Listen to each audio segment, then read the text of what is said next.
Ranji player কাল পারতো না আইসে চ্যাম্পিয়ন ট্রফি 4000 টাকা প্রাইজ মানি, রানার্স ট্রফি 2000 টাকা prize money, man of the tournament trophy 1000 টাকা প্রাইজ মানি এবং এছাড়া বেস্ট ব্যাটসম্যান, বেস্ট বোলার এবং বেস্ট ফিল্ডার।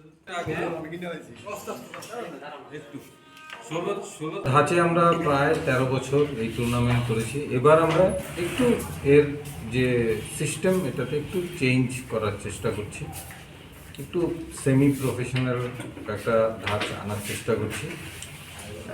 আমরা এবছর যে দলগুলো খেলবে সেই দলগুলোর রেজিস্ট্রেশন আমরা নেব, কারা কারা খেলবে। 500 টাকা করে এন্ট্রি ফি, এবং এই এন্ট্রি ফি যে টাকাটা আমরা পাবো সেটা প্রাইজ মানি হিসেবে আমরা যে টাকা দিতাম এর সঙ্গে একসঙ্গে জুড়ে একটা বড় ধরনের, মানে যতটুকু সম্ভব বাড়ানো যায় সেটার ব্যবস্থা আমরা এবার করছি। এই টাকাটা আমাদের অর্গানাইজেশনের কোনো ব্যাপারে লাগাবো না, টিমগুলোর কাছে সেটা বিলিয়ে দেওয়া হবে। 2 নম্বর হচ্ছে টিমের রেজিস্ট্রেশন যেমন করব, আমরা সমস্ত প্লেয়ার রেজিস্ট্রেশন করব। আমাদের মিডিয়ার যারা রয়েছেন ইন্ডিভিজুয়াল প্রত্যেকে নিজেরা যারা বুদ্ধিগুপ্ত স্মৃতিতে খেলতে চায় মিডিয়াতে, তারা একটা করে ফর্ম আমাদের রয়েছে।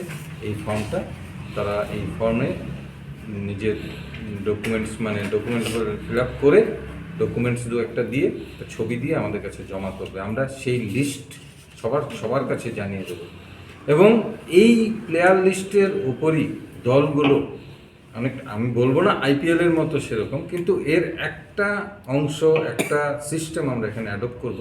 এই প্লেয়ারদের, রেজিস্টার প্লেয়ারদের নিয়ে যতগুলো টিম আছে সেই টিমগুলো তাদের দল গঠন করবে ইকুয়ালভাবে। আমরা খুব যতটুকু পারি আমরা সায়েন্টিফিক ওয়েতে বিষয়টা করতে যাচ্ছি, এই কারণে যাতে দলগুলোর ব্যালেন্সও সমান হয়। কোনো একটা দল খুব ভালো, কোনো একটা দল খুব মানে খারাপ অবস্থা এরকম না থাকে, মোটামুটি ব্যালেন্স ফাইট হয়।